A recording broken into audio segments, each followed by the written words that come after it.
We're here at Kimmery Park with Sport Recreation Manager Nathan Neighbors. Hey, good Hi, morning. Nathan. How's it It's going? been a while. It has been a while. It's time for us to catch up on what's going on in sport recreation in general.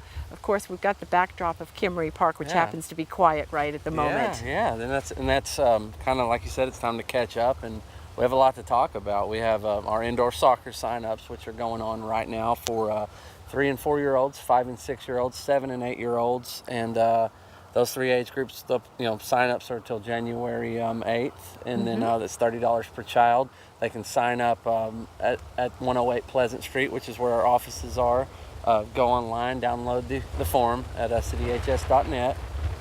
They can either, like I said, come by, mail it in. We have a drop box. Email it to neighborsin@cityhs.net, or call and pay over the phone as well at 318-0472. So there's many avenues as far as how we want to receive, as far as receive registrations and stuff. So we do have indoor soccer signups going right now for the little kids, and they play on Saturdays at the Hot Springs Middle School.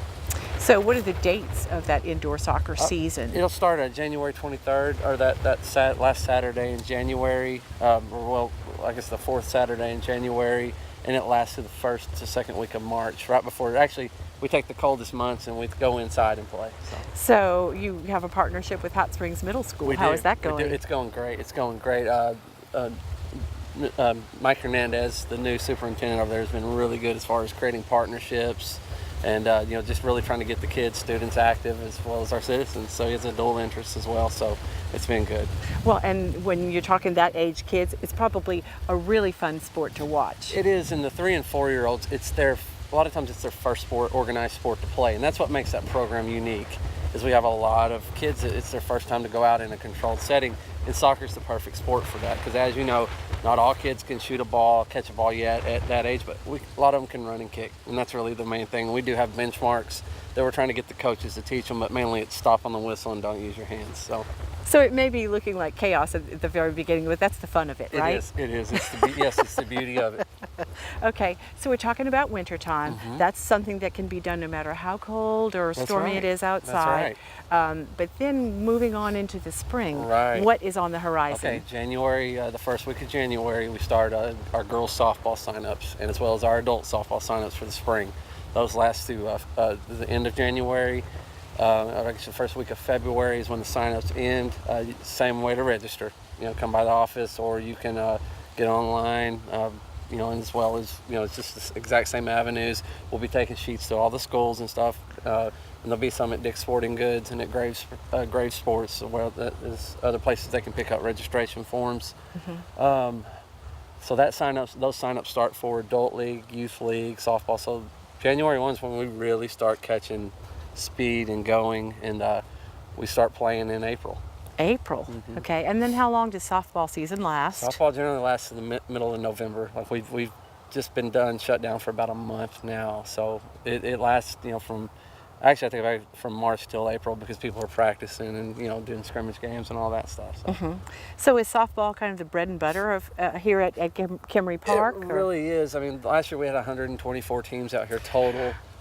So Hot Springs, the city in general, and the greater area just has a love for softball. I mean, you can ask anyone. I mean, it really has great turnout. And it's great people that like to come out and play softball. I mean, so it's a good time. But it really does, like I said, I would say it's our bread and butter, because so many people love to do it, and we have a beautiful park to play it at. So that's another great thing.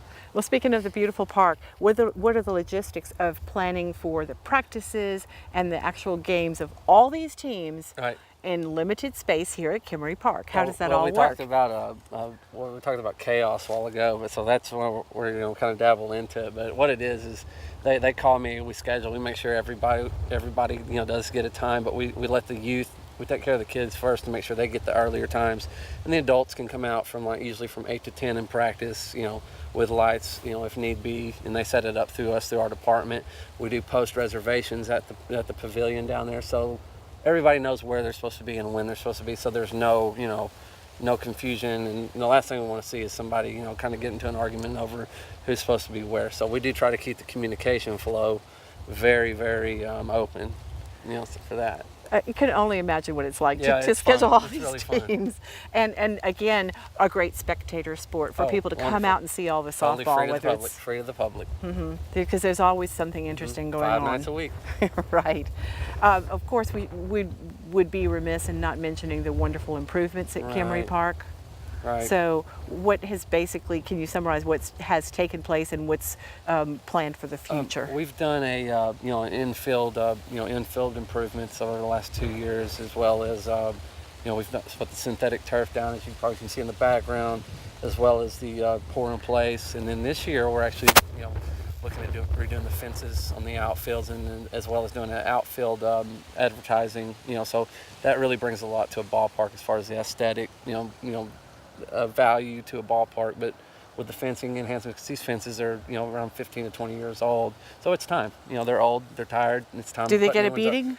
They do. They receive a beating day in, day out, and they're a little outdated as far as how they are configured. So we want to kind of get consistent with our national standards, as well as make the park look nice on that area. So. So, do national standards change, or are they pretty much the same all the time? They change probably every 20 years to a degree, because I think in the 70s, there was a 275-foot standard. Now there's a 300, and there's lots of talks of a 310. So we just kind of stay consistent with what is asked for us, and that allows us to get tournaments, to bring in tournaments, because we meet spec. And that being said, we do have 26 on the horizon already for next year, and these are weekend events, and most of them being youth.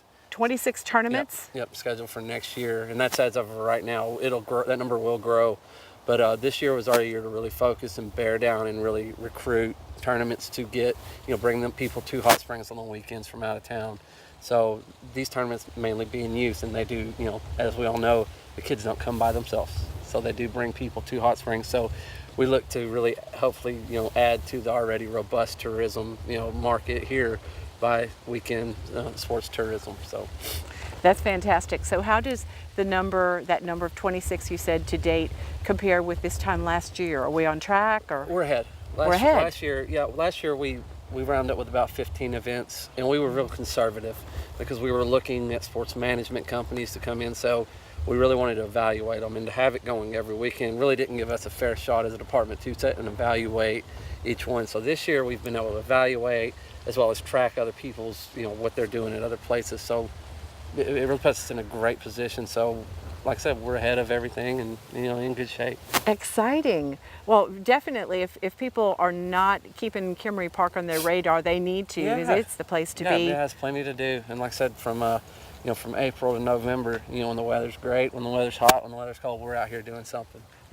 And then there's the partnership with the Hot Springs Advertising and Promotion Commission. That's right. They were big proponents in helping us with the turf, synthetic turf, and they do a good job helping us with our tournaments. As far as getting the word out. I'm actually preparing my list to send out, because they help us with guest hotels and all that stuff. So we're getting ready to. They help us lobby for any tournaments we need. So they've been a real great asset. What a great partnership. It is. We all work together. That's right. That's right. And sports tourism is really, really important to a city, because it shows the versatility of, yes, you have downtown, which is, just fantastic, but it also allows a different demographic for a different reason to come in, and also kind of, touch on the great history here. Well, yes, and Hot Springs is known as a place for health and wellness, including sports. That's right. So that's a very important component of Hot Springs landscape. Right. And it really is a pleasure to help build onto that and kind of keep that going while serving my time here. So. Well, we can tell you love your job. You love what you do. It shows, and it's an exciting and growing part of our community. Yeah.